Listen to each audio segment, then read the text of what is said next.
Hello everyone, welcome back. This is the start of a new build series actually. You can see the car in question over to the right. So over the last year and a half or so I've been building my Honda Integra race car. It's going pretty well, development of that is moving along pretty quick and getting good results.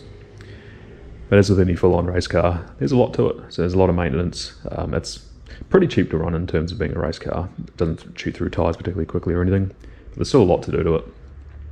So for a while, a friend and I have been pretty keen to build something a bit cheaper. We can just throw it on the track, do 100 laps at a track day, and essentially do very little or no maintenance and just really enjoy it. Back to basics, very low powered, very fun. So that's where this thing comes in.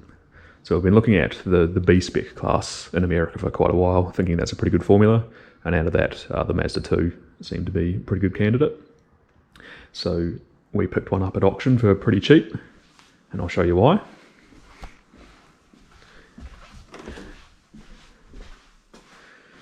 It's got a bit of damage. Surprisingly not much. It looks like it's gone up the back of a ute or a truck or something. It's essentially just broken the radiator and the core support, which is plastic, a single piece unit, and I destroyed the bonnet. The guards and headlights are a little bit munched up as well, but nothing that we can't fix, so that's all good. So we have a new bonnet, we have a replacement core support and a replacement radiator. Picked all those up just from the wreckers, super cheap, super easy. We'll only be in this thing for a couple $1,000s when we've got a complete running and driving car.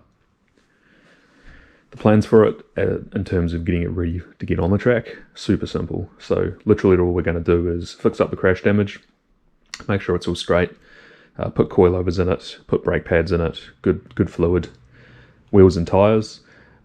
Just, you know, I think we've got Hankook RS4 for tyres, so something that'll 200 tread wear, but it'll last a long time, and we can go hard for, you know, they're not going to overheat too quickly. And on the interior, just race seat, harnesses, decent steering wheel, and eventually we'll probably put a half cage in it as well, just for a bit more safety, and so I can run a Hans device when I'm out there driving it. Like I said, very simple build. Hopefully only take us a couple of days to get that ready. So what I'll try and do is capture at least some of the crash damage repairs just via time lapse, and then just check in as we go along modifying things, and take you along for the ride when we have some fun on the track. The other benefit of this car here is my AIM Solo data logger, which is what I use in the Honda for a dash display. It's that unit just down in there. They plug straight in the factory ECU for these, so we get steering wheel position, brake pressure, throttle position, all your individual wheel speeds, you know, engine temperatures and that, all coming through into the data logger.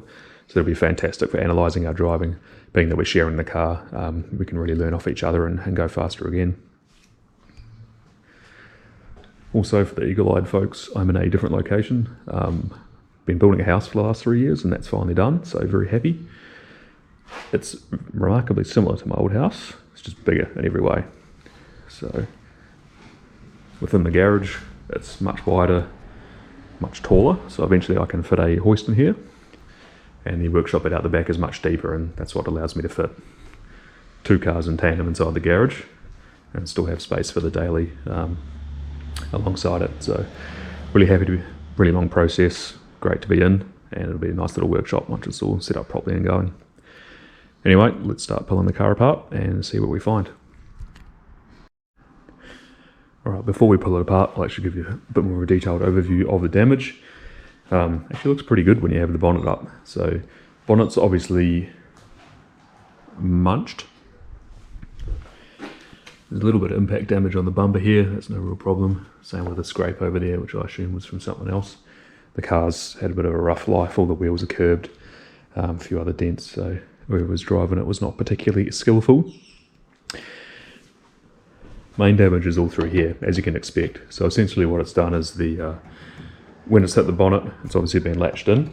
So that latch is then just all pulled back and broken all this plastic core support. There's no real metal up front, it's just all a plastic bolt-on piece. So you can see it's snapped through here. I think the radiator itself is cracked, I don't think there's any coolant in it. Fan looks pretty well fine on the back of it. You can see some plastics just touch the intake manifold there, but further down there's no actual contact between things. The car still runs and drives completely fine. Started up, first crack is great. On the headlights, Brackets broken here, brackets broken down here. This side actually looks pretty sweet, so I think the brunt of the damage was over to the left here. Bumper started to pop off. Driver's door doesn't actually open, it clashes on the guard just here. The guards themselves have moved backwards a bit and bowed in. It doesn't look like anything's bent through here just yet, but we'll find out when we take it all off. That'll be super quick anyway. We'll just use our hands to pull that out or slide them forwards on the mounting bolts. And to the extent, same on the other side, you can see with a little bit where they've shifted on the bolts. And you can see the gap through here is not great either. So I can open this door, but it does just touch. In all, really happy with it. The car's only done 150,000 Ks, which for a Mazda 2 is nothing. Yeah, pretty good base to start with. 5-speed manual, weighs less than a ton stock. So yeah, once we get into it and fix the damage, we'll also start stripping out all the interior and trying to save a bit of weight there too. Alrighty, I'll start pulling bits off and we'll see how we go. So that was remarkably straightforward and easy. About 1.5 hours in and it's already completely disassembled and ready to start reassembling.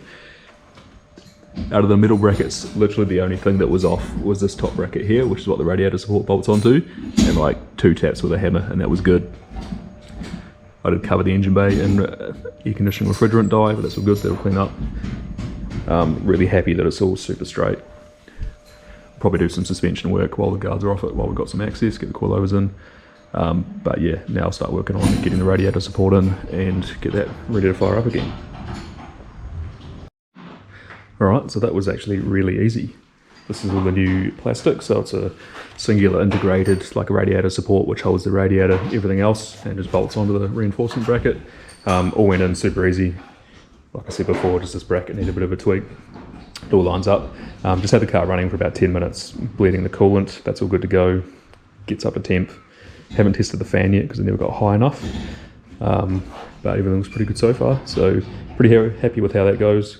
We'll move on to suspension work and getting some coilovers in it, and worry about guards and stuff later on. Alright, so after another couple of hours of work, coilovers are all swapped over. We just have some BC Racing coilovers from the prototype Mazda 2, which is my friend's wife's car. Him and I, all three of us are going to share this one on track. They've already been set up for the correct bump and droop. It's around 50-50, I forget the exact millimeters, but there's plenty of travel. Pretty softly sprung. I think they're like 5 kg front springs and similar rears, but it's a light car, so we'll see how that goes, and we can always crank it up if we need.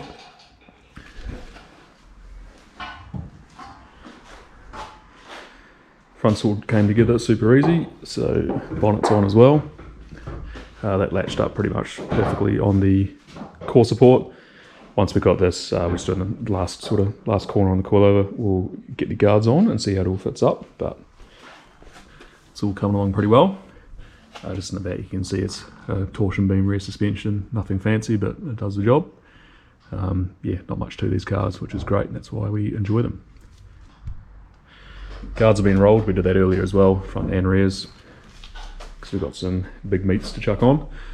225 Hankook RS4s, which measure quite wide, so hopefully they fit. Anyway, on with the guards. And that's a wrap. Had a pretty relaxing arvo. It's now the evening. We've just sort of been hanging out for the last few hours. There's mainly just 2 of us working on it for the day. Front end is all back together. Turned out pretty good. Panel gaps are pretty rough, so no need to look too close. But for a race car, that's perfectly fine, and for a couple of complete amateurs, that worked out pretty good.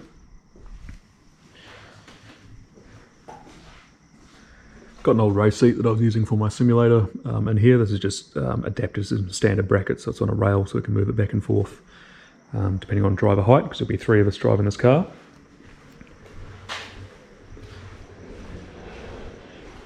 And now that's back on the ground, we've got the wheels, so these are Konig Hypergrams, 15 by 8 plus 35, and they've got a 225 45-15 Hankook RS4.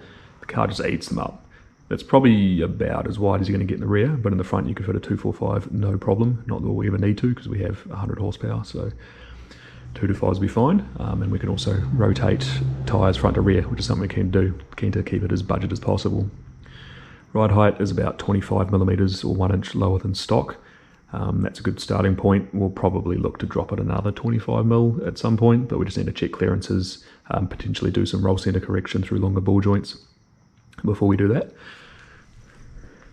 But for starting at 10:30 in the morning and finishing at, let's call it 4:30 in the afternoon, so 6 hours of work, that's pretty good. So complete crash repair, got the engine back running again, all bled up, all suspension changed out, suspension swapped back into the standard road car that we pulled the coilovers from, and tyres on and back on the ground. Pretty good.